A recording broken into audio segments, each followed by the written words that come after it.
I would love if you talked a little bit about kind of your experience. I know you have a personal background with kind of being more conservative with religion and having some of your be questioned over your life and also through your therapy lens, and within your friends or family or people you've known. You could talk a little bit about kind of your ever evolving experience going from more of like a conservative background to today. Yeah, like kind of like how did I go from this conservative space that I started into a not so conservative space that I'm in now? How did that happen, kind of thing? Yeah, because if anyone were to do your website, you came initially from more of a fundamental evangelical background, right? Right. Okay. Yes, absolutely. It's a very big difference to today. And so I'm just curious how that things have changed over time a little bit. Yes. And maybe to paint the picture, maybe I help to paint the picture too, kind of what it looked like from my childhood experience around faith and things. I love that. Yeah, it was just very much. And of course, as a kid, I didn't know that this is like a unique, or not everyone has this experience, or not everyone who identifies as Christian has this experience or whatever. But my childhood experience was very much like there's a certain way to do things.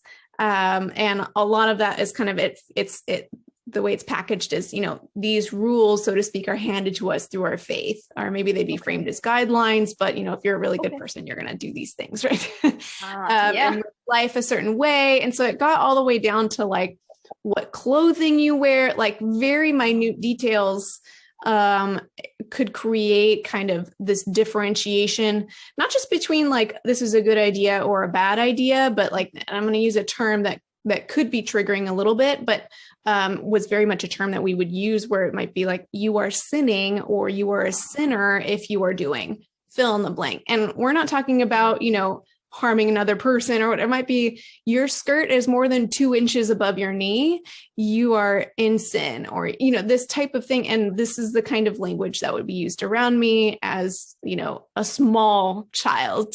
So from people of like power at school and like, I'm just trying to parents, teachers, church, clergy, any adults kind of in my circles. For sure. And I went to also Christian private school as well. So just kind of like layered, like I'm just surrounded in it. So that's the context that I grew up in. And, when you're little, it's just like, oh, this is the way it is.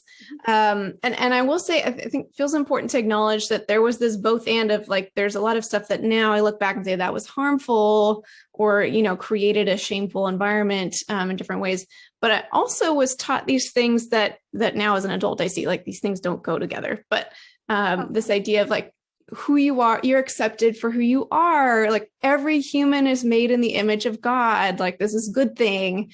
Or, no matter what you do wrong, like you can be forgiven, right? There's no wrong you can do that's too great to be forgiven. So all of these like loving, accepting, embracing messages were happening simultaneously with this other stuff. Like, okay, like Marie, you painted your nails and now, you're sinning, right?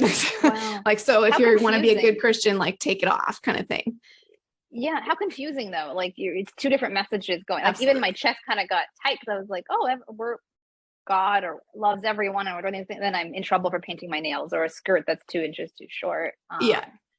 It makes absolutely no sense. But I want to say that too, because that there's this loving piece that's somehow like has stuck as well. And I very much needed that, like growing up in, I would say a toxic environment and sometimes in traumatic experiences where I didn't really have anywhere to go that felt like a safe space.